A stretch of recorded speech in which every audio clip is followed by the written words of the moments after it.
ঠিক আছে, যে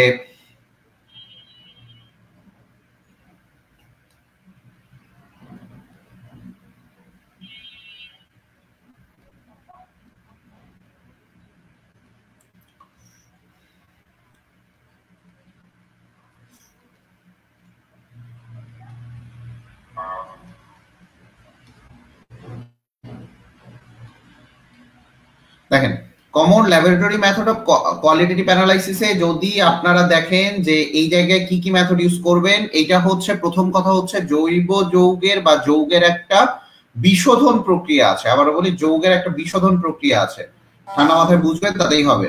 যৌগের একটা বিশোধন প্রক্রিয়া আছে, ওরা হচ্ছে বেহায়া, ঠিক আছে, যৌগের বিশোধন প্রক্রিয়া আছে, যৌগের বিশোধন প্রক্রিয়া আছে। এই যে যৌগের যে তুমি বিশোধন প্রক্রিয়াটা করবা, এটা আবার বিভিন্ন যৌগের বিভিন্ন ধরনের বিশোধন পরীক্ষা আছে। আর একটা যৌগের বিশোধন বা বিশুদ্ধতার মানদণ্ড, একটা যৌগের বিশুদ্ধতার মানদণ্ড কি কি হয় সেটা আগে দেখো। একটা যৌগের বিশুদ্ধতার মানদণ্ড কি কি হয়? একটা যৌগের বিশুদ্ধতার মানদণ্ড হয় হচ্ছে melting point, MP. Melting point একটা বিশুদ্ধতার মানদণ্ড হয়, বয়লিং পয়েন্ট হয় বিশুদ্ধতার মানদণ্ড, ক্রিস্টালাইজেশন, আবার বলি ক্রিস্টালাইজেশন, কঠিন পদার্থের কেলাস গঠন, ঠিক আছে। তো কঠিন পদার্থের কেলাস গঠন যেটা, এটা বাংলায় লিখি, তোমরা ক্রিস্টালাইজেশন বুঝবা না।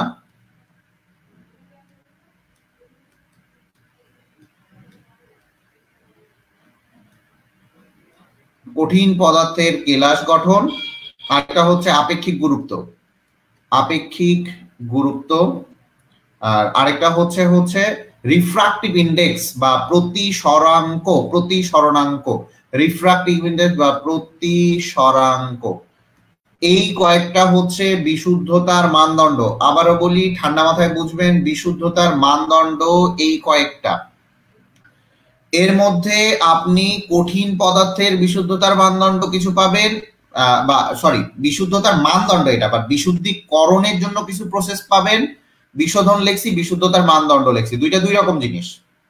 বিশোধন বলতে আপনাকে বোঝাইতে হবে যে বিশোধন বলতে আপনাকে কি বলবো, রিফাইনিং প্রসেস, রিফাইনিং প্রসেস, আপনি রিফাইনিং প্রসেস, ঠিক আছে, রিফাইনিং প্রসেস, রিফাইনিং প্রসেস, এই রিফাইনিং প্রসেসটা আপনাকে বুঝতে হবে যে রিফাইনিং প্রসেসটা কি জিনিস, রিফাইনিং প্রসেসটা কি জিনিস সেটা আপনাকে ভালো মতো বুঝতে হবে। বাবা একজন, অথচ সবাই কিন্তু জানে যে ক্লাস হচ্ছে। এনে দুইজন কে কে দেখতেছোস দেখি, দুইজন কে কে দেখতেছে? আলভি আহমেদ, সে তো ক্লাসই করে না। আলভি আহমেদ আপনি কি আছেন নাকি চলে গেছেন? দেখো বিশুদ্ধতার মানদণ্ড, দ্যাট মিন্স এই কয়েকটার বেসিসে, দেখো আমার জাস্ট দেখবা, জাস্ট এই কয়েকটার বেসিসে একটা পদার্থ আদৌ বিশুদ্ধ কিনা সেটা আমরা হচ্ছে কি করতে পারি বলো দেখি, সেটা আমরা হচ্ছে মেজার করতে পারি বা আইডেন্টিফাই করতে পারি। ওকে ডান। নেক্সট যে টপিক, ও বাবা, নেক্সট যে টপিকসটা আসে সেটা হচ্ছে কঠিন পদার্থের বিশুদ্ধকরণ। দেখেন এখন একটা পদার্থ ভেজাল কিনা, আচ্ছা আমি একটু এই জায়গায় আসি যে ভেজাল আর বিশুদ্ধ পদার্থ, ভেজাল আর বিশুদ্ধ পদার্থ, এই কয়েকটা জিনিস আপনি কিভাবে মেজার করবেন? ভেজাল বিশুদ্ধ কিভাবে মেজার করবেন ঠান্ডা মাথায় বুঝেন। ভেজাল যেটা আছে, ভেজাল যুক্ত কঠিনের গলনাঙ্ক আপনার দেখা যায় হ্রাস পায়। দেখেন যদি এটা সলিড হয়, যদি এটা ভেজাল যুক্ত সলিড হয়,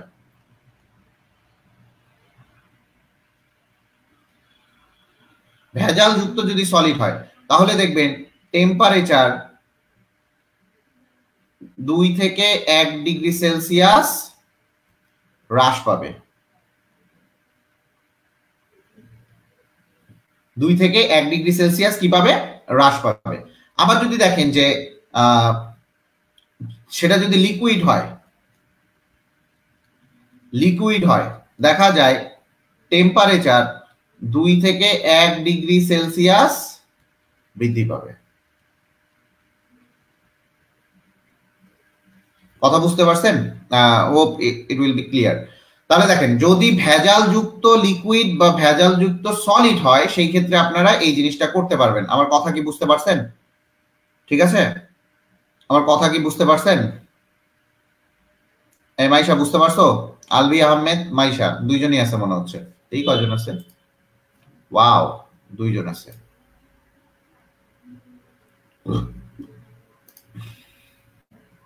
দেখেন, এগুলা বুঝবেন পরে, আপনি তখনই আবার পড়াটা বুঝবেন যখন আপনি একটু কারোর সাথে কম্পিটিশন করতে যাবেন। আপনি তখনই আপনি পড়াটা বুঝবেন না যখন আপনি লো ক্লাসের কারোর সাথে কম্পিটিশন করতে যাবেন, বা আপনার কাছে মনে হবে আল্লাহ এগুলা তো পড়ায় নাই, কলেজের টিচার এগুলা জীবনে আপনাকে পড়াবে না। এন্ড দ্যাটস মাই চ্যালেঞ্জ, কলেজের টিচার আপনাকে এটা পড়াবে না। চলে আসেন, বিশুদ্ধকরণ প্রক্রিয়া।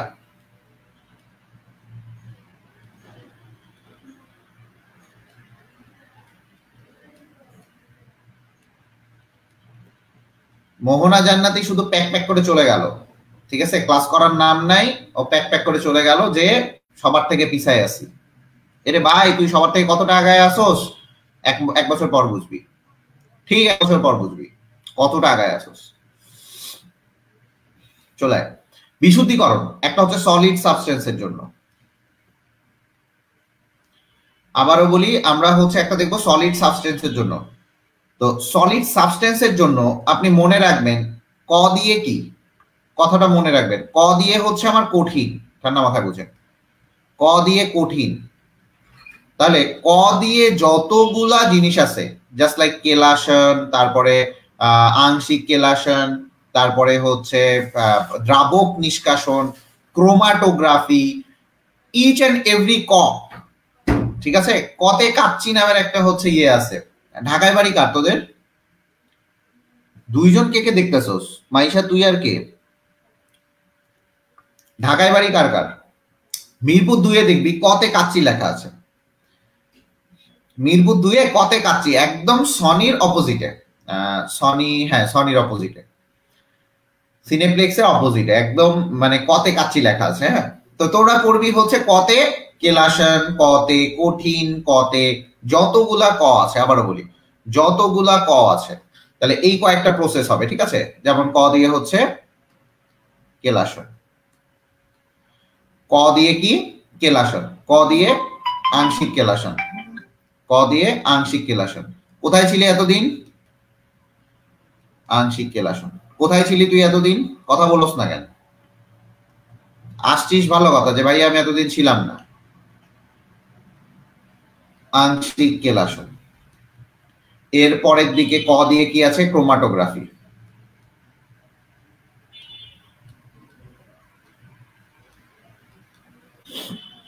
ক দিয়ে আর কি আছে? দ্রাবক, দ্রাবক নিষ্কাশন। আর ক দিয়ে কি আছে? ক দিয়ে কি আছে? স্টিম পাতন, স্টিম পাতন, ঠিক আছে, স্টিম পাতন। কলেজের টেস্ট কেমন হলো কেমিস্ট্রি? স্টিম পাতন, পাতনের মধ্যে স্টিম একটা পাতন যেটা দিয়ে তুই এটা করতে পারবি, আরেকটা হচ্ছে ঊর্ধ্ব পাতন। তাহলে এই কয়েকটা দিয়ে আমি কঠিন পদার্থের ক দিয়ে কেলাসন, ক দিয়ে এই জিনিসগুলো আমরা করতে পারবো, ঠিক আছে। ক দিয়ে ক্রোমাটোগ্রাফি, এই জিনিসগুলো। এই পরীক্ষা কেমন হলো আলবি কেমিস্ট্রি? এরপরে চলে আসি ক দিয়ে কঠিন, ত দিয়ে আসি তরল। তরলের সবগুলাই মনে রাখবি, যত প্রকার পাতন আছে, যত প্রকার পাতন আছে সবগুলাই হচ্ছে আমার, যত প্রকার পাতন আছে, যত প্রকার পাতন আছে সবগুলাই আমার হচ্ছে বিশুদ্ধ করার, তরল বিশুদ্ধিকরণের জন্য ব্যবহার করা হয়। আচ্ছা, কমন পাইছিলি আমার পড়ানো থেকে? যত প্রকার পাতন আছে, পাতনের সাথে শুধুমাত্র একটা জিনিস মনে রাখবে, একটা হচ্ছে দ্রাবক নিষ্কাশন। কমন পাইছিলি? ইয়ার কি করার দরকার নাই, বা আমাকে খুশি করার দরকার নাই, আমাকে খুশি করতে যায় লস হয়ে যাবে। তৃতীয় জন কে আসছে? কোন গাধায় তৃতীয় জন আসছে? চলে আসি, দ্রাবক নিষ্কাশন প্লাস হচ্ছে যত প্রকার পাতন আছে। তাহলে সবাই একবার করে বলি, সবাই একবার করে বল যে ক দিয়ে কেলাসন, ক দিয়ে অলওয়েজ ক, ক আংশিক কেলাসন, ক ক্রোমাটোগ্রাফির ক, দ্রাবকের ক, স্টিম পাতন, এই স্টিম পাতন, পাতনের একটা পাতন আছে শুধুমাত্র কঠিন পদার্থের বিশুদ্ধকরণে ব্যবহার করা হয়, আর একটা ঊর্ধ্ব পাতন, এই ধটাও ক এর মতো, দ্যাটস ইট। এই দুইটা পাতন ছাড়া সকল প্রকার পাতন ব্যবহার করা হয় হচ্ছে, ও ফার্স্টের থার্ড চ্যাপ্টার হয়েছে, ও আচ্ছা, তাহলে আমার পড়া থেকে কেমনে কেমন করবি।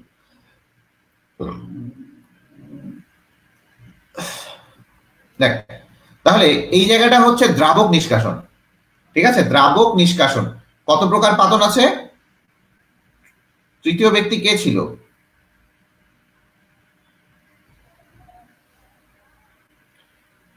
ও ফার্স্টেরটা থেকে পারছোস, আচ্ছা।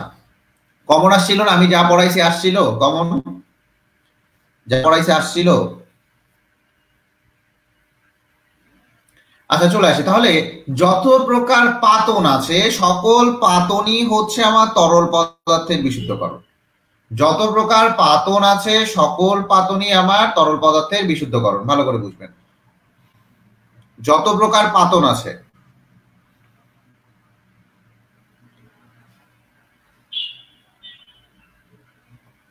ঠিক আছে? ক্লিয়ার? বোঝা গেছে? এই ক্লাসগুলো করে নিস, যেগুলা মিস হয়ে গেছে ক্লাসগুলো করে নিস, নাহলে কিন্তু ঠকে যাবি, বলে দিলাম। এরপরে চলে আসেন,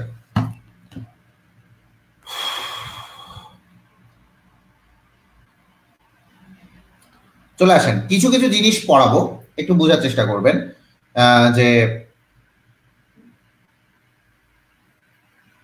আপনার যৌগের কিছু কিছুর পার্থক্য। দেখেন যৌগের পার্থক্য,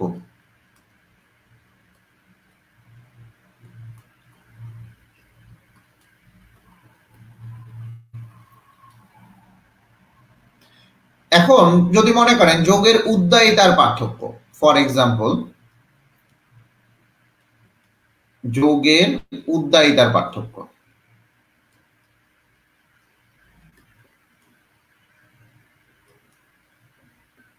যৌগের উদ্দায়িতার পার্থক্য আপনার করে হচ্ছে ঊর্ধ্বপাতন।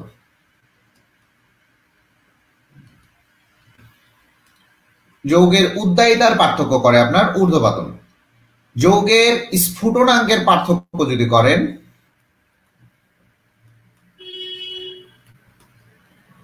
যৌগের স্ফুটনাঙ্কের পার্থক্য করে অলওয়েজ, অল টাইপের পাতন, স্পেশালি সাধারণ পাতন, আংশিক পাতন,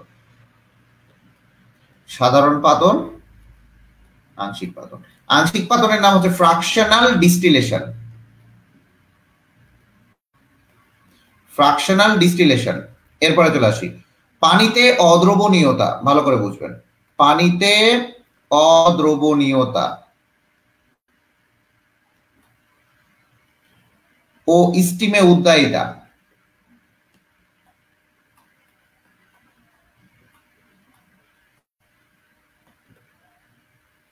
এই দুইটার পার্থক্য করবে হচ্ছে স্টিম পাতন।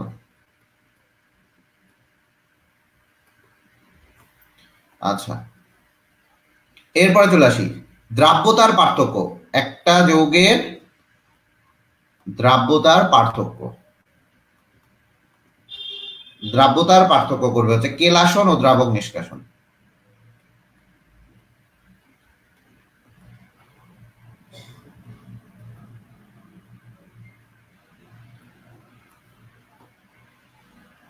এরপরে চলে আসি অধিশোষণের পার্থক্য,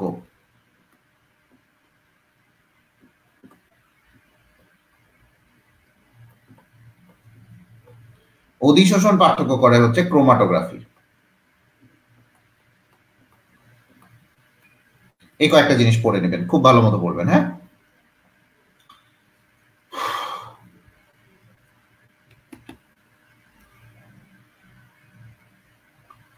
কথা বুঝতে পারছেন? যদি দুইটা যৌগ দিল, অধিশোষণের পার্থক্য আমরা কিভাবে করব? ক্রোমাটোগ্রাফির মাধ্যমে করব।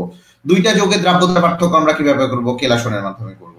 এই টাইপের জিনিসগুলা, এই যে বিশুদ্ধতার মানদণ্ড, বিশুদ্ধ ক দিয়ে, কেলাসন ক দিয়ে, এই জিনিসগুলা খুবই ভালো মতো পড়বেন। এই জিনিসগুলা কিন্তু পরীক্ষায় বারবার বারবার আসে, যে নিচের কোনটি তরল পদার্থের বিশুদ্ধকরণের জন্য ব্যবহার করা হয়, ঠিক আছে?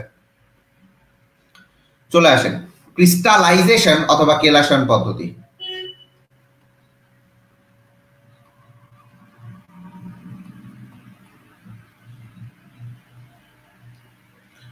ক্রিস্টালাইজেশন অথবা কেলাসন পদ্ধতি। What is crystallisation? আবারও বলতেছি, ক্রিস্টালাইজেশনটা কি?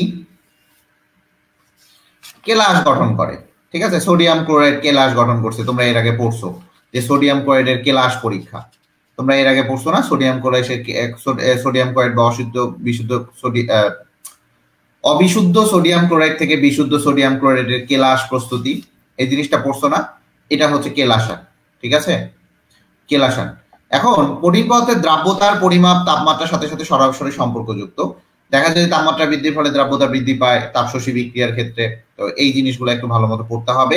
আপনি এখান থেকে কি কি পড়বেন? কেলাসন অথবা ক্রিস্টালাইজেশন আমি জাস্ট বলে দিব, আপনারা পড়বেন, যেটা বোঝানো সেটা বুঝাবো শুধু। কেলাসন অথবা ক্রিস্টালাইজেশন। কেলাসন, আপনি কেলাসনটা করাই হয় হচ্ছে আপনার প্রথমত এটা কঠিন পদার্থের বিশুদ্ধকরণে।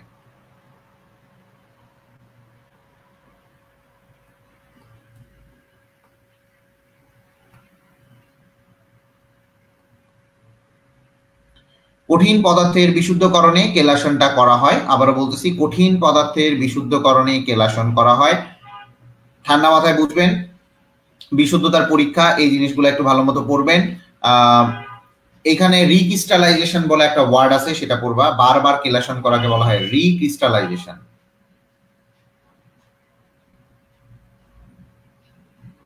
রিক্রিস্টালাইজেশনটা কি এটা ভালো মতো পড়বা, ঠিক আছে। রিক্রিস্টালাইজেশনটা কি সেটা পড়বা। আরেকটা হচ্ছে বুখনার ফানেল, এই ওয়ার্ডগুলো পড়বা। দেখেন যে ওয়ার্ডগুলো বলে দিচ্ছি সেই ওয়ার্ডগুলো পড়বেন। বুখনার ফানেল, বুখনার ফানেল, এই জিনিসটা পড়বেন। দেখা যায় যে এটার মূলনীতিটা একবার রিডিং করবেন, মূলনীতিটা একবার রিডিং করবেন। মূলনীতিটা ইম্পর্টেন্ট আছে, হালকা পাতলা একবার রিডিং করবেন। এগুলা পুরো রিডিং পড়ার জিনিস। এই জিনিসগুলো যেগুলো বলে দিচ্ছি সেগুলো একটু ভালো মতো পড়লেই হয়ে যাবে, ঠিক আছে। কেলাসন কি, রিক্রিস্টালাইজেশন কি, বারবার কেলাসন পদ্ধতি। বারবার কেলাসন পদ্ধতিটাকে কি বলা হয়? রিক্রিস্টালাইজেশন, 2 বা ততোধিকবার কেলাসন করা। এটা আমি আবারও লিখি, রিক্রিস্টালাইজেশন মানেটা কি? 2 বা তার বেশি কেলাসন করা।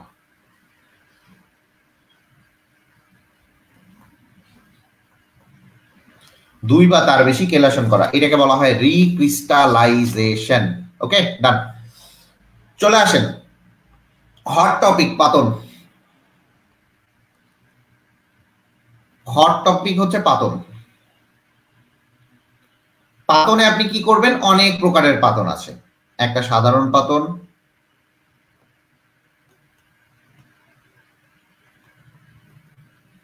এরপরে হচ্ছে আংশিক পাতন বা ফ্র্যাকশনাল ডিস্টিলেশন যেটাকে বলা হয়। এরপরে হচ্ছে সমস্ফুটন পাতন,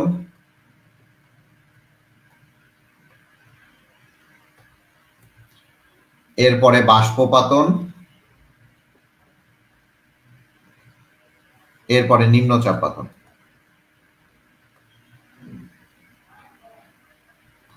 আচ্ছা, ডান। এখন দেখেন এইখানকার মধ্যে সব থেকে ইম্পর্টেন্ট হচ্ছে আংশিক পাতন। কি কি এখানকার গুলো ইম্পর্টেন্ট? এখানকার ইম্পর্টেন্ট হচ্ছে আপনার কত ডিগ্রি সেলসিয়াস তাপমাত্রা জিনিসকে এই পৃথক করা যায়, এই পাতন জিনিসটা কি সেটা আমাকে জানতে হবে। এখন চলে আসি যে হোয়াট ইজ ডিস্টিলেশন বা পাতনটা কি জিনিস। হোয়াট ইজ পাতন অথবা হোয়াট ইজ ডিস্টিলেশন? পাতন জিনিসটা কি অথবা ডিস্টিলেশন জিনিসটা কি? দেখেন, যে তরল পদার্থ এর স্ফুটনাঙ্ক থেকে বিয়োজিত না হয়ে বাষ্পীভূত হয়। দেখো, যে তরল পদার্থ এর স্ফুটনাঙ্কের মধ্যে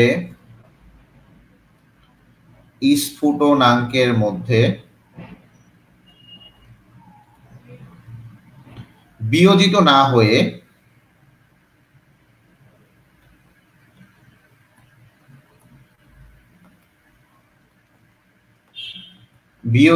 না হয়ে বাষ্পীভূত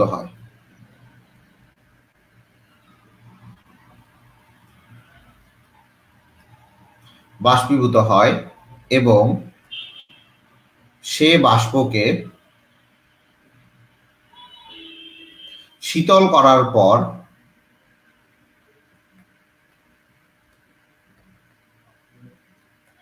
একই তরল পাওয়া যায়, তাকে বলা হয় ঊর্ধ্বায়ী তরল। ভালো করে বুঝবেন।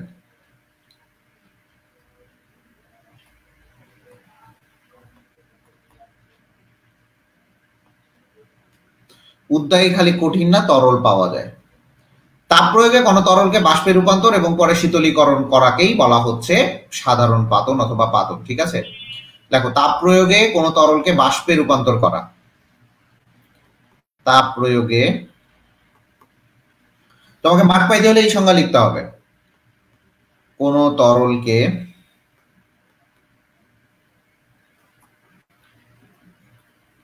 বাষ্পে রূপান্তর ও শীতলীকরণে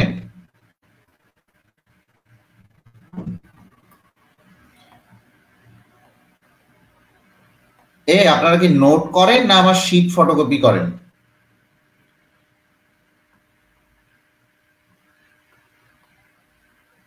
শীতলীকরণে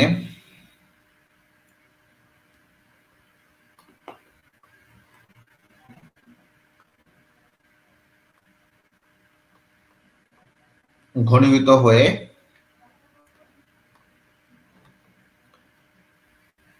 একই তরল পদার্থে পরিণত হওয়ার প্রক্রিয়াকে পাতন বলে।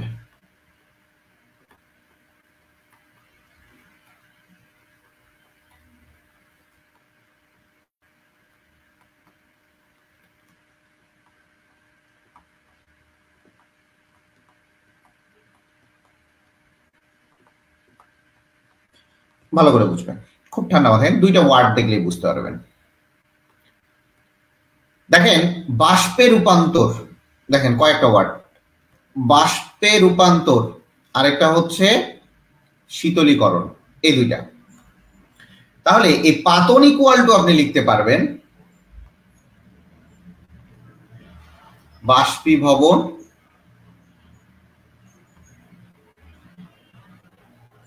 প্লাস ঘনীভবন। এটা কার ঘনীভবন? বাষ্পের ঘনীভবন।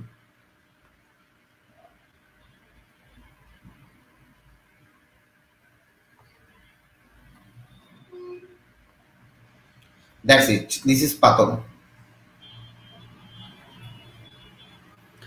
তাহলে পাতন ইকুয়াল টু আপনি কি লিখতে পারেন? সবাই একবার বলে বলেন, পাতন ইকুয়াল টু কিভাবে লিখতে পারেন? বাষ্পীভবন প্লাস ঘনীভবন। বাষ্পীভবন প্লাস ঘনীভবন, এটাই হচ্ছে পাতন। চলে আসেন সাধারণ পাতন। পাতন অনেক প্রকারের হয়, তার মধ্যে হচ্ছে সিম্পল ডিস্টিলেশন, যেটা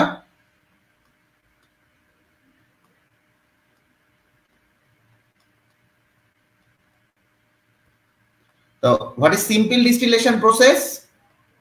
ওই একই জিনিস, যে সর্বপ্রথম আমরা কি করব?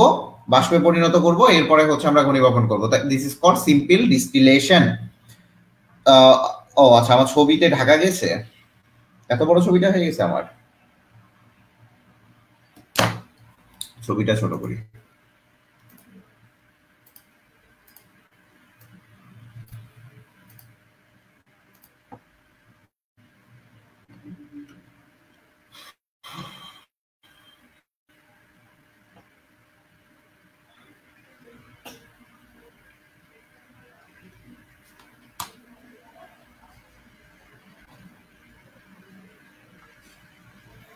আচ্ছা দেখেন, এইটুকু বোঝা গেছে? এই দুই গাধা, বোঝা গেছে সিম্পল ডিস্টিলেশন কি? তাহলে সিম্পল ডিস্টিলেশন প্রসেসটাও সেম। সিম্পল ডিস্টিলেশন প্রসেসটাও কি সেম? একটু ওয়েট করেন, আমি সিম্পল ডিস্টিলেশন দেখাচ্ছি। আমি সবগুলোই দেখাবো আপনাদের, একটু ওয়েট করবেন।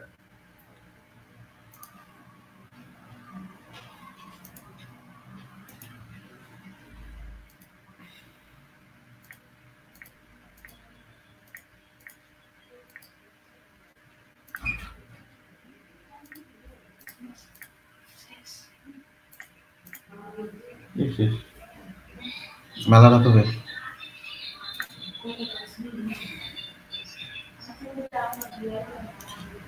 দেখেন, সিম্পল ডিস্টিলেশনে আমি আপনাদেরকে ফটো দেখাচ্ছি, একটু দাঁড়ান।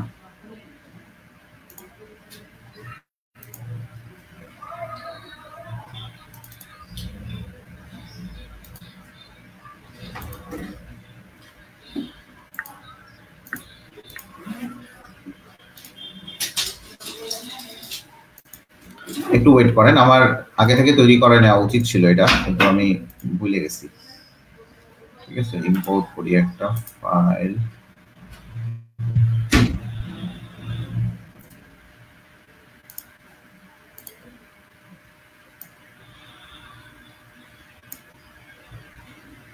একটু ওয়েট করবেন, হ্যাঁ।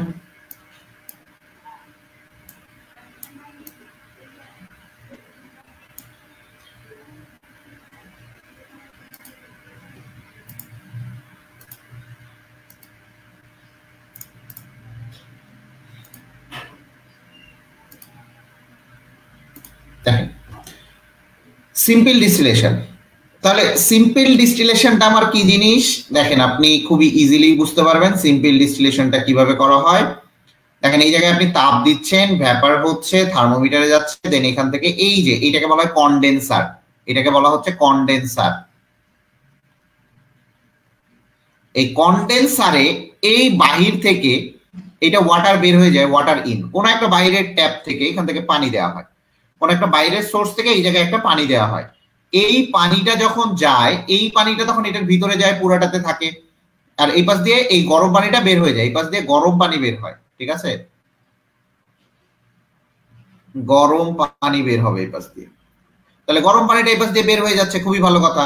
এই পাশ দিয়ে ইন হচ্ছে, এই পাশ দিয়ে ঠান্ডা পানিটা ইন হবে, আর এই পাশ দিয়ে এইখানকার তাপটা নিয়ে এখানে চলে যাবে, আর এখান থেকে তাপ দিচ্ছি, এখান থেকে ভ্যাপার উঠবে, এই যে এটাকে, এটা হচ্ছে ভ্যাপার, এটা এখান থেকে কি উঠবে, ভ্যাপারটা উঠবে, এই ভ্যাপারটা এই পাশ দিয়ে যাবে, যাওয়ার পর এখানে ঠান্ডা হয়ে এইখানে লিকুইড আকারে বেড়ে যাবে।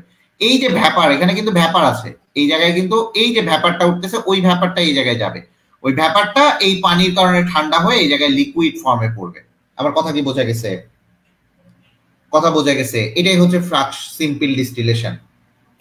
আমার কথা বোঝা গেছে? কথা বোঝা গেছে? এখন আসি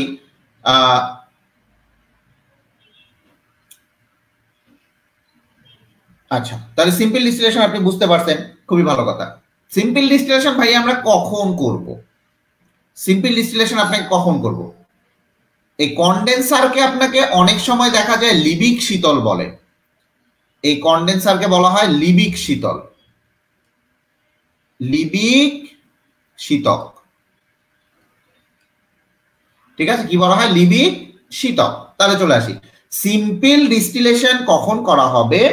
যখন দেখবেন যে কঠিন বা তরলের ক্ষেত্রে, দেখেন অনুদ্বায়ী কঠিন বা তরলের ক্ষেত্রে ভালো করে বোঝার চেষ্টা করবেন যে সাধারণ পাতন প্রক্রিয়ার মাধ্যমে অনুদ্বায়ী কঠিন বা তরল পদার্থ থেকে উদ্বায়ী তরলকে এবং 40 ডিগ্রি সেলসিয়াস তাপমাত্রার অধিক, খুব ঠান্ডা মাথায় বোঝেন এই জায়গাটা, আপনাকে বুঝতে হবে এখানে কি কি আছে। এইটাকে বলা হয় রাউন্ড বটম ফ্লাক্স, এটাকে বলা হয় রাউন্ড বটম ফ্লাক্স। এই দেখেন তলাটা রাউন্ড না, এটাকে বলা হয় রাউন্ড বটম ফ্লাক্স, মানে বটম বলতে তলা, তলাটা রাউন্ড বটম। ঠিক আছে, তো খুবই ভালো কথা। এখন আমাদের একটা স্যার আছে বুঝছেন, খালি কথা কথা বলে, মহা মুশকিল মহা মুশকিল। তো চলে আসি, এই সাধারণ ইয়েতে আপনার তিনটা ইয়ে লাগবে, ইনস্ট্রুমেন্ট লাগবে তিনটা, ইনস্ট্রুমেন্ট লাগবে হচ্ছে 3 টাইপস। কি কি? রাউন্ড বটম ফ্লাক্স, লিবিক শীতক, আর একটা হচ্ছে বিকার, দ্যাটস ইট, শেষ। ঠিক আছে, আচ্ছা খুবই ভালো কথা। এখন এই জায়গায় দেখা যায় 40 ডিগ্রি সেলসিয়াস তাপমাত্রার অধিক ব্যবধানের, ভালো করে বুঝবেন এটা কার জন্য প্রযোজ্য, অধিক ব্যবধানের স্ফুটনাঙ্ক বিশিষ্ট তরল, স্ফুটনাঙ্ক বিশিষ্ট তরল বিশিষ্ট 2 তরলের, ভালো করে বুঝবেন, 2 তরলের পদার্থের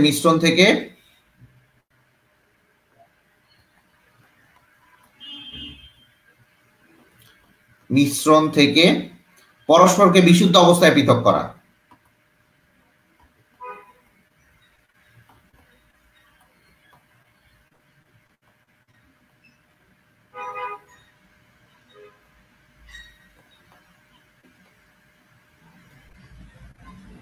তাহলে এখানে বলেন, প্রশ্নটা বলেন।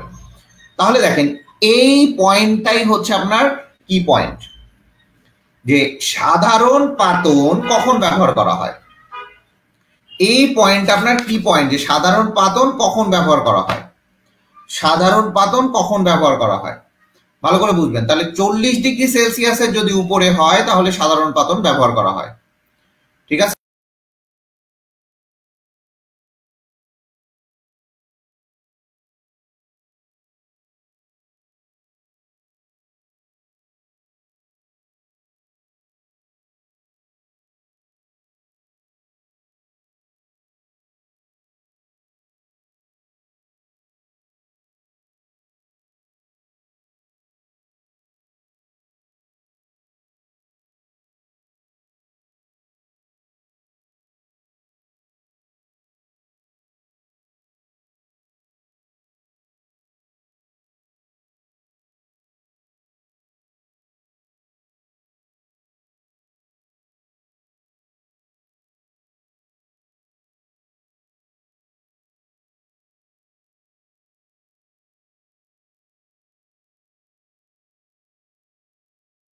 ওয়াও,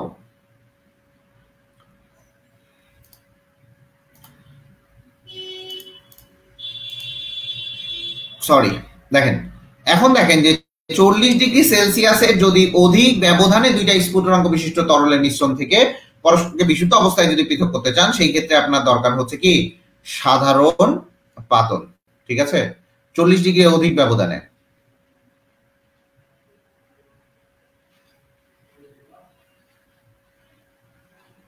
কথা বুঝতে পারছেন? এখন চলে আসি, তাহলে সাধারণ পাতন বুঝতে পারছেন, চলে আসেন এরপরে চলে আসি ফ্র্যাকশনাল ডিস্টিলেশন বা আংশিক পাতন।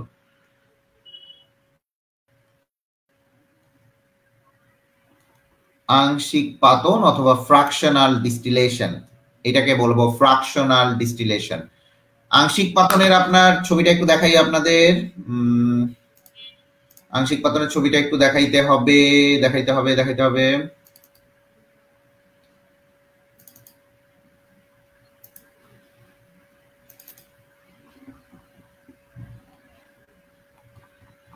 ওমা, সে বললো না কেন, আংশিক পাতনের ফ্র্যাকশনাল ডিস্টিলেশন ছবিটা কই,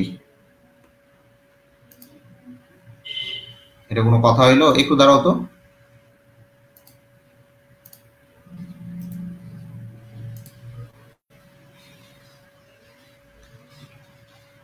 এখানে তো আছে, ওয়েট ওয়েট একটু দাঁড়াও, হ্যাঁ ছবিটা আনতে চাইলে মানে আসে না।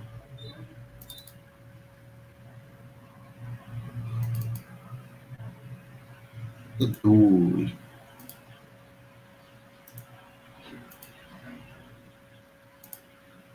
আচ্ছা একটু দাঁড়াও, আমি ছবিটা নিয়ে আসি।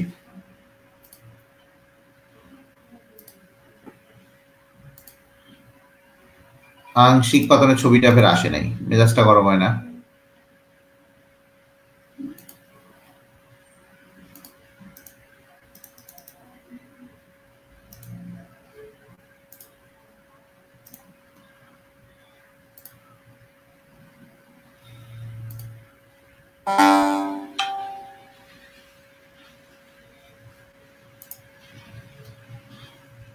ওয়েট,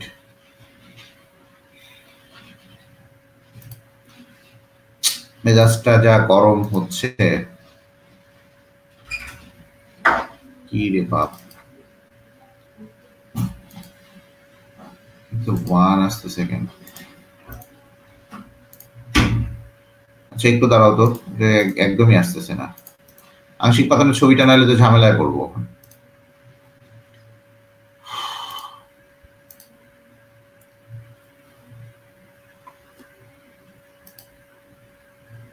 ইম্পোর্ট,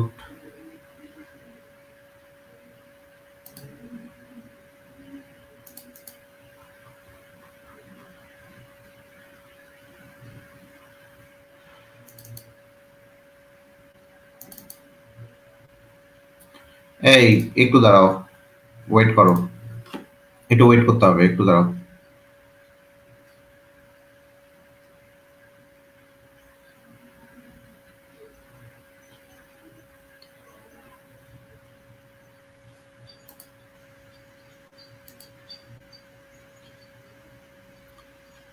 একটু ওয়েট করো, আমি ইয়ে করতেছি।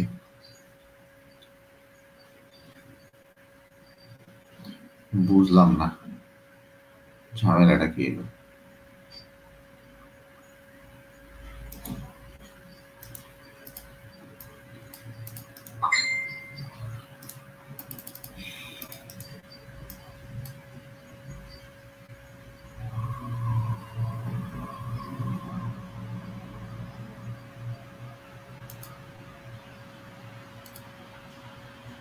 ও আচ্ছা আচ্ছা আচ্ছা, বুঝছি। পেইন্ট আকারে সেভ হয়েছে।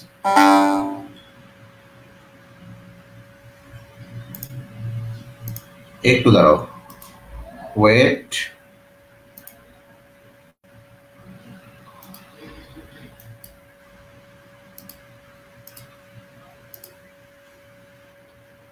কয় নাম্বার সেভ হয়েছে?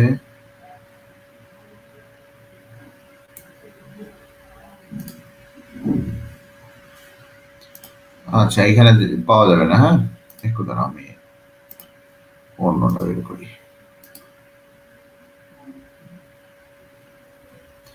সুন্দর ছিল।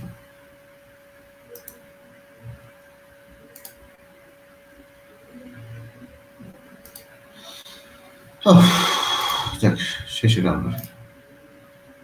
আচ্ছা, একটু দাঁড়াও, আমি খালি জাস্ট ইম্পোর্ট করে নিই।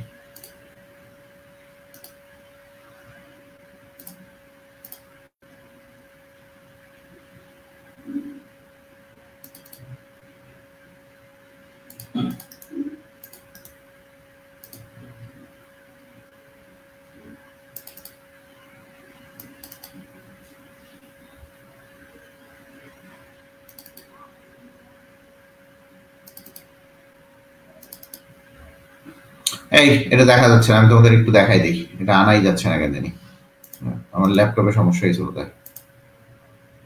আচ্ছা, আমি তোমাদের এমনি দেখাই দিচ্ছি। হ্যাঁ,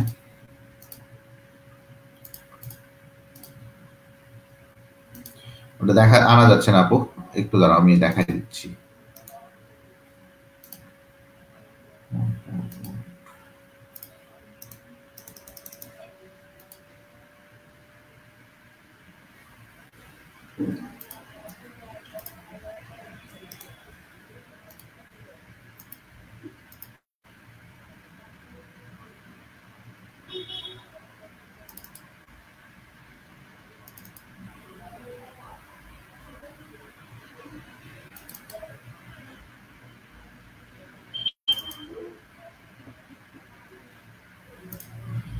আচ্ছা, আমি দেখাই দিই। দেখেন, this is fractional distillation. This is fractional distillation. Okay, let me see the picture. আমি আপনাদেরকে একটু পিকচারটা দেখাবো। তো এই হচ্ছে আমার ফ্র্যাকশনাল ডিস্টিলেশন, ভালো করে বুঝবেন। ফ্র্যাকশনাল ডিস্টিলেশনটা যেটা হয় যে, একটু আমার কার্সোটার দিকে তাকাবেন, এখানে থার্মোমিটার থাকে, এই জায়গায় একটা থাকে হচ্ছে কলাম থাকে, এটা হচ্ছে ফ্র্যাকশনেটিং কলাম। দেখেন, ভালো করে বুঝবেন, এই জায়গায় যেটা থাকবে সেটা হচ্ছে ফ্র্যাকশনেটিং কলাম। এখানে একটা কর্ক থাকবে। হ্যাঁ, দেখেন, এই জায়গায় একটা কর্ক থাকবে, এই জায়গায় ডিস্টিলিং ফ্লাক্স থাকবে একটা। এটা হচ্ছে ফ্লাক্সটা, ডিস্টিলিং ফ্লাক্স। ঠান্ডা মাথায় বুঝবেন। হ্যাঁ, এটা হচ্ছে ডিস্টিলিং ফ্লাক্স। দেখা যাচ্ছে কিনা আমি জানি না, এটা ওই একই কথা, কনডেন্সার। এই যে এক্সট্রা জিনিসটা যেটা থাকবে সেটা হচ্ছে ফ্র্যাকশনেটিং কলাম। তাহলে এই জায়গায় কি থাকবে? ফ্র্যাকশনেটিং কলাম। আর একটা হচ্ছে ডিস্টিলেটিং অ্যাডাপ্টার। এটা হচ্ছে ডিস্টিলেটিং অ্যাডাপ্টার টাইপের একটা জিনিস থাকবে, এখানে থার্মোমিটার এক্সট্রা হিসেবে থাকবে। তাহলে আমি আবারও বলি, ফ্র্যাকশনাল ডিস্টিলেশনের জন্য আপনাকে বেশ কয়েকটা জিনিস দেখতে হবে। এখানে রিসিভিং ফ্লাক্স, কন্ডেন্সার, যা কিছু আছে সবকিছু আগের মতোই, কোনো সমস্যা নেই। বাট এই জায়গায় এক্সট্রা কি থাকতেছে বলেন তো? মাইশা মনে আছে, এক্সট্রা হিসেবে থাকতেছে আমার এখানে ফ্র্যাকশনেটিং কলাম। ফ্র্যাকশনেটিং কলাম, ঠিক আছে? এই ফ্র্যাকশনেটিং কলামটাই আমার এখানে এক্সট্রা হিসেবে থাকতেছে। আমার কথা বুঝতে পারছেন? এটাই গেল আমার হচ্ছে ফ্র্যাকশনেটিং কলাম। আচ্ছা, চলে আসেন তাহলে এই আংশিক পাতন যেটা, এই আংশিক পাতনে আমার এক্সট্রা হিসেবে থাকতেছে একটা কলাম। একটা কলাম থাকতেছে, খুবই ভালো কথা। এই আংশিক পাতনটা কখন ব্যবহার করবো? আমরা অলরেডি দেখছি সাধারণ পাতনটা তখনই ব্যবহার করছি যখন 40 ডিগ্রি সেলসিয়াস তাপমাত্রার অধিক ব্যবধানে স্ফুটনাঙ্ক বিশিষ্ট দুইটা তরলের পার্থক্য থাকে, তখন আমরা ব্যবহার করছি, ঠিক আছে, তখন আমরা ব্যবহার করছি হচ্ছে সিম্পল ডিস্টিলেশন। বাট এই জায়গায় যখন আমরা ফ্র্যাকশনাল ডিস্টিলেশন ইউজ করব, তখন দেখবা যাদের তাপমাত্রা 40, দুইটা তরলের তাপমাত্রা 40 ডিগ্রি সেলসিয়াস এর কম হলে, কম ব্যবধান,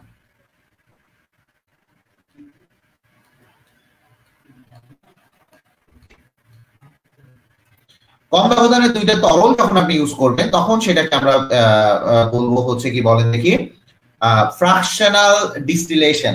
আবারও কি বলবো? Fractional distillation. তাহলে ফ্র্যাকশনাল ডিস্টিলেশনে you have to understand, fractional distillation আমরা এক্সট্রা হিসেবে কি থাকতেছে, এখানে এক্সট্রা হিসেবে থাকতেছে আমার একটা কলাম, ঠিক আছে। ফ্র্যাকশনাল ডিস্টিলেশনে এক্সট্রা হিসেবে থাকবে আমার এখানে ফ্র্যাকশনাল কলাম বা ফ্র্যাকশনাল এটা। আমি মানে খুবই দুঃখিত যে আমি ছবিটা আনতে পারলাম না, এটা কেন আনতে পারলাম না আমি জানি না, বাট ছবিটা আসার কথা। তাহলে বোঝা গেছে যদি 40 ডিগ্রি সেলসিয়াস তাপমাত্রার কম হয় দুইটা তরলের মধ্যকার যে ডিফারেন্সটা, তাহলে দেখবেন যে এটা আপনি ফ্র্যাকশনাল ডিস্টিলেশনের মাধ্যমে করতে পারবেন। কথা ক্লিয়ার হয়েছে? কথা ক্লিয়ার হয়েছে? এটা চিত্রটা দেখবেন। ফ্র্যাকশনাল ডিস্টিলেশনের ব্যবহারটা ভালো মতো করবেন, ফ্র্যাকশনাল ডিস্টিলেশনের ব্যবহারগুলো ভালো মতো করবেন। ফ্র্যাকশনাল ডিস্টিলেশনের ব্যবহারটা ভালো মতো করলে হয়ে যাবে। ব্যবহারটা কি তাহলে বুঝেন।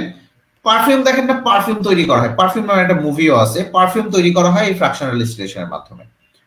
এইটাকে বলা হয় ফ্র্যাকশনাল ডিস্টিলেশনের মাধ্যমে পারফিউম তৈরি করা হয়। দেখেন পেট্রোলিয়াম থেকে দেখেন বেশিরভাগ জৈব যৌগের যেটা হয়, আমি আবারও বলি, জৈব যৌগের বিশোধনের ক্ষেত্রে এই ফ্র্যাকশনাল ডিস্টিলেশনটা খুবই ইম্পর্টেন্ট। ফ্র্যাকশনাল ডিস্টিলেশনটা খুবই ইম্পর্টেন্ট জৈব যৌগের বিশোধনের ক্ষেত্রে। মনে করেন ডিজেল তৈরি করবেন, এরপরে হচ্ছে পেট্রোল তৈরি করবেন, এই জায়গায় হচ্ছে কেরোসিন তৈরি করবেন, তারপরে হচ্ছে কম স্ফুটনাঙ্ক বিশিষ্ট আর কি যেটা হয় আর কি, ঠিক আছে, কেরোসিন তৈরি করবেন। তারপরে রেকটিফাইড স্পিড উৎপাদন, রেকটিফাইড স্পিড উৎপাদন,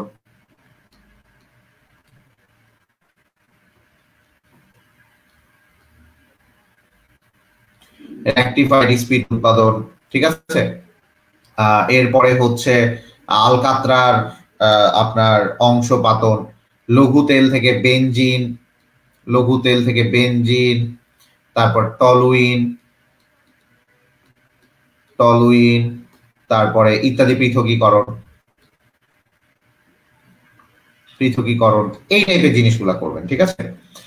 এই জায়গায় আপনি যখন একটা তৈরি করবেন, এটা আমি একটু বোঝার বিষয় আছে, আমি বোঝানোর বিষয়টা একটু আসবো। এই জিনিসগুলা, এই যে জৈব যৌগের যে আপনার জৈব যৌগ বিশোধনের ক্ষেত্রে এটা খুব ইম্পর্টেন্ট। আবারও বললাম, জৈব যৌগ বিশোধনের ক্ষেত্রে এটা খুব ইম্পর্টেন্ট।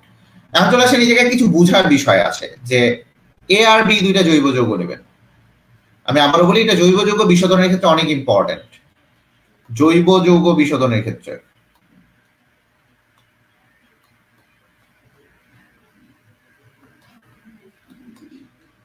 আর আপনি জানেন এই যে পাতনটা আছে, এই পাতনটা কিন্তু আমার তরল বিশোধন, দুইটা তরলের মধ্যকার যখন বিশোধন করবে, একটাকে আমি বেস্ট ওয়ে টু চুজ, একটাকে আমি চুজ করব যে তরলের মধ্যে। আমার কথা কিন্তু বুঝবেন, আপনাকে বাসায় পড়তে হবে না। আংশিক মনে রাখার বুদ্ধি কি, সিম্পল পাতন 40-এর উপরে, আংশিক পাতন দ্যাট মিন্স অংশ, তাহলে 40-এর নিচে অংশ, 40-এর অংশ মানে 40-এর নিচে, ঠিক আছে, 40-এর নিচে, ঠিক আছে। আমার কথা কি বোঝা গেছে?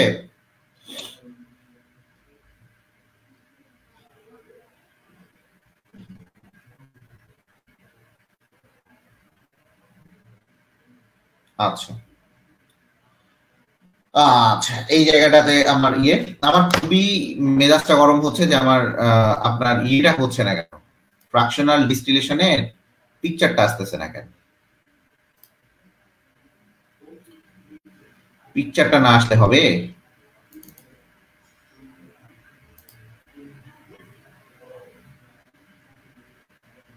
এইবার আসছে, এইবার আসবে। ফ্র্যাকশনাল ডিস্টিলেশন পিকচারটা না আসলে হবে না, বুঝছেন? এইবার আসবে।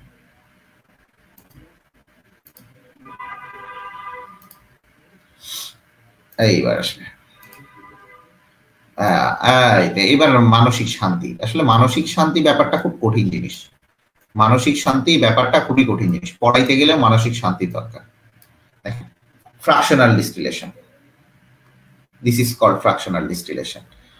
এখানে দুই ধরনের পদার্থ নেবেন, একটা হচ্ছে এ, একটা বি। এই জায়গায় দুইটা পদার্থ আছে, একটা এ প্লাস বি। ভালো করে বুঝেন, এখানে দুই ধরনের পদার্থ আছে।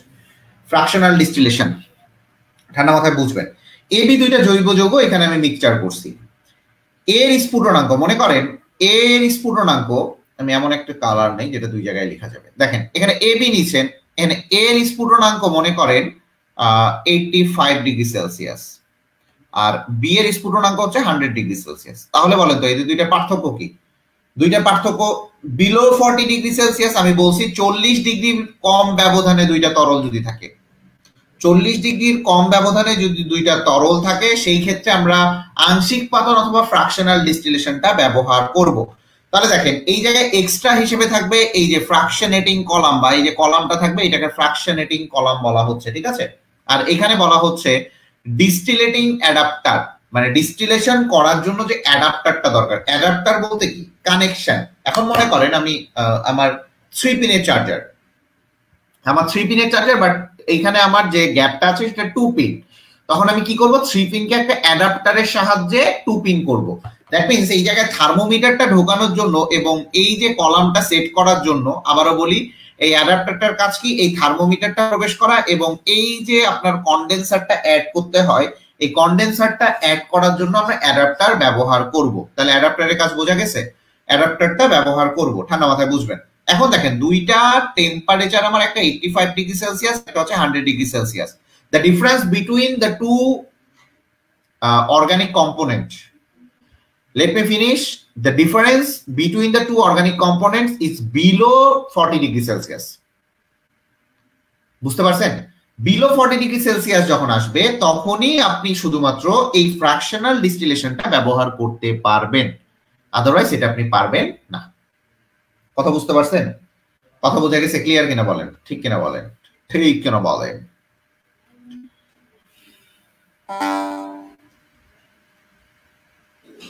এখন আসেন, দেখেন মিশ্রণটাকে পাতন ফ্লাক্সে একটা ছোট ছোট বাল্বের বিভিন্ন অংশে রীতিমতো যুক্ত করা হয়। এই যে এই জায়গায় যে আছে, এগুলো হচ্ছে বাল্ব বলা হয়। এই যে এগুলা বাল্ব টাইপের, এগুলা বাল্ব টাইপের, এগুলা বাল্ব টাইপের।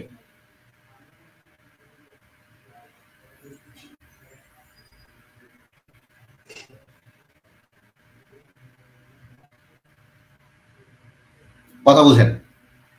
এখন দেখেন, এখন ছোট ছোট বাল্ব বিষয়টা একটা কলমের রীতিমতো যুক্ত করে উত্তপ্ত করা হইলো।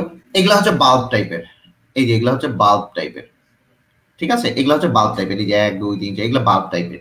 এই কলমটাতে আপনি যুক্ত করলেন, যুক্ত করে এইটাকে আপনি তাপ দিলেন, ঠান্ডা মাথায় বুঝেন। বাল্ব টাইপের এটা যুক্ত করে এটাকে একটা তাপ দিলেন, মিশ্রণটা ফুটতে থাকবে এবং উৎপন্ন বাষ্প, এই যে বাষ্প, এই যে ভ্যাপার গুলা যাচ্ছে, এগুলা কি? এগুলা হচ্ছে আমার ভ্যাপার, এগুলা হচ্ছে ভ্যাপার। এই যে ভ্যাপার গুলা আসবে, ঠান্ডা মাথায় বুঝেন, এই যে ভ্যাপার গুলা আসবে, এই ভ্যাপার গুলা আপনার দেখা যায় যে ভিতর দিক দিয়ে উপরে চলে যাবে। এখানে দুই ধরনের আপনি ভ্যাপার পাবেন, একটা হচ্ছে এ আর একটা হচ্ছে আমার বি। একটা হচ্ছে এ আর একটা হচ্ছে আমার বি। কারণ এ এর ব্যাপারটা উপরে বেশি উঠবে না বি এর ব্যাপারটা বেশি উপরে উঠবে, ইটস ডিপেন্ডস, ঠিক আছে। এখন আসি, যেটা কম উদ্দায়ী,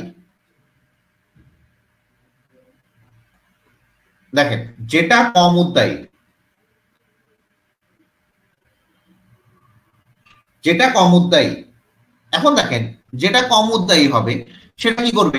বেশি দূর যাইতে পারবে না। এ কি করবে? বাল্বের সাথে লেগে আবার নিচে পড়ে যাবে।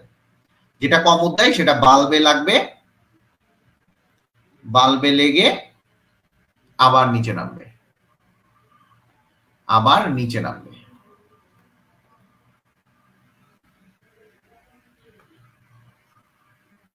কথা বুঝতে পারছেন? ক্লিয়ার? বাল্বে লাগলো আবার নিচে নামলো। এখন দেখেন আমি আপনাকে একটু বুঝাই। দেখেন এই জায়গা থেকে আপনি গেলেন, এই যে কম উদ্দায়ী এরা তো উঠতে পারবে না, এই বাল্ব গুলাতে লাগে ঠান্ডা হয়ে যাবে, ঠান্ডা হয়ে আবার নিচে নেমে যাবে, ঠিক আছে।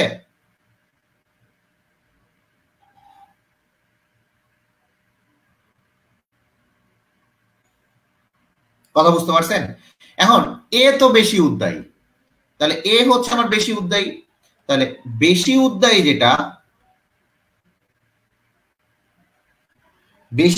যেটা সে কি করবে? উপরে উঠে যাবে, কলাম বে উপরে উঠে যাবে। কলাম বে কি করবে? উপরে উঠে যাবে। কলাম বে উপরে উঠে যাবে। কথা বুঝতে পারছেন? কলাম বে উপরে উঠে গেল। কথা কি বোঝা যায়?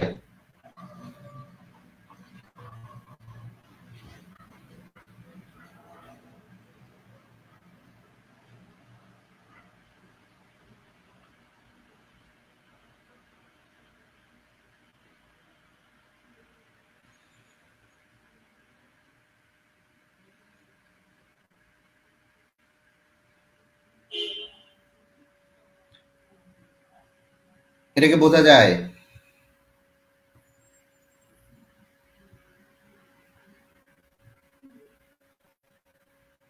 এই গাধার দলগুলো তাহলে কও বোঝা যায় কিনা? পদ্ম কোথাকার, তোদের খালি মনে করতে তোদেরকে কি করা উচিত আল্লাহ জানে। অমানুষের দল তোরা, তোর মানুষ হচ্ছিস না। এত কষ্ট করে পড়াচ্ছি ভাই, তোরা যদি না থাকিস তাহলে মজা পাবো আমি? এত কষ্ট করে পড়াচ্ছি, এটা কম কষ্ট না ভাই, চিল্লাচিল্লি করা খুবই কষ্টকর, ঠিক আছে? অনেকে পড়াইতেই চায় না। This is not my passion, এই মানে পেট খাওয়ার উপায় না, দিস ইজ মাই প্যাশন, আসলেই প্যাশন। যে কোনো বড় চাকরি করলে আমি পড়ানো ছাড়বো না। পড়াইতে মজা আছে, পড়াইলে অনেক কিছু শেখা যায়। ফ্র্যাকশনাল ডিসিলেশন আমি কিছুদিন আগে একটা জায়গায় পড়াইছিলাম, but fractional distillation is the most important part for organic chemistry, most important part for organic chemistry. এখন দেখ উপরে উঠে গেল, কথা বুঝিস, উপরে উঠে গেল। এতে কম উদ্দায়ী ঘনীভূত তরলের একটু বোঝার চেষ্টা করবি। এতে দেখবি কম উদ্দায়ী যে তরলে, ঘনীভূত তরলের একটি নিম্নমুখী প্রবাহ এবং অধিক উদ্দায়ী তরলের ঊর্ধ্বমুখী প্রবাহ চলতেই থাকবে। আমার কথাটা বুঝিস নাই কোথায়? আমি একটু বোঝার চেষ্টা কর, আমি রেড পেন দিয়ে দেখাচ্ছি। দেখ কম উদ্দায়ীটা নিচের দিকে নামবে, কম উদ্দায়ীটা নিচের দিকে নামবে, কম উদ্দায়ীটা এই রেড কালারের দিকে দেখ, কম উদ্দায়ীটা নিচের দিকে নামবে। আরে শিট,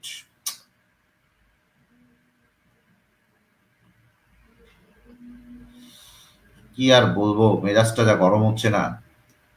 দেখ কম উদ্দায়ীটা আমার নিচের দিকে নামবে, কম উদ্দায়ীটা নিচের দিকে নামলো, বাট দেখা যায় বেশি উদ্দায়ীটা কি করবে জানিস? এই যে উপরের দিকে উঠে গেল, এটা দেখাই যায় না। বেশি উদ্দায়ী এটা দিয়ে দেখায়, এই যে বেশি উদ্দায়ীটা উপরের দিকে উঠে গেল, এই যে উপরের দিকে উঠে গেল বেশি উদ্দায়ীটা। তাহলে দেখ বেশি উদ্দায়ীটা উপরের দিকে যাবে, কম উদ্দায়ীটা নিচের দিকে নামবে। তার মানে আমি দুইটাকে ফ্র্যাকশন করতে পারলাম। ফ্র্যাকশনাল মানে কি? আংশিক। ফ্র্যাকশন দ্যাট মিন্স আংশিক। You have to use one, you have the two, you use one, only one. Okay, দুইটা আছে, দুইটাকে আমি তফাৎ মানে আলাদা করতে হবে। আমি দুইটা থেকে একটাকে আলাদা করে নিব, যেটা কম উদ্দায়ী বেশি উদ্দায়ী হবে ওটা চলে যাবে। Do you have understand? এটা বুঝতে পারছেন? এটা বুঝতে পারছেন? এটাকে বোঝা যায়? এটাকে বোঝা যায়? দেখেন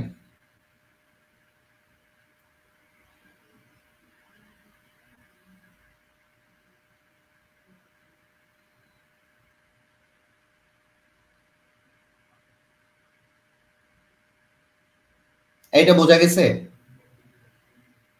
আচ্ছা ওকে ডান। আরেকজন কোন গাধায় চলে গেল কিনা?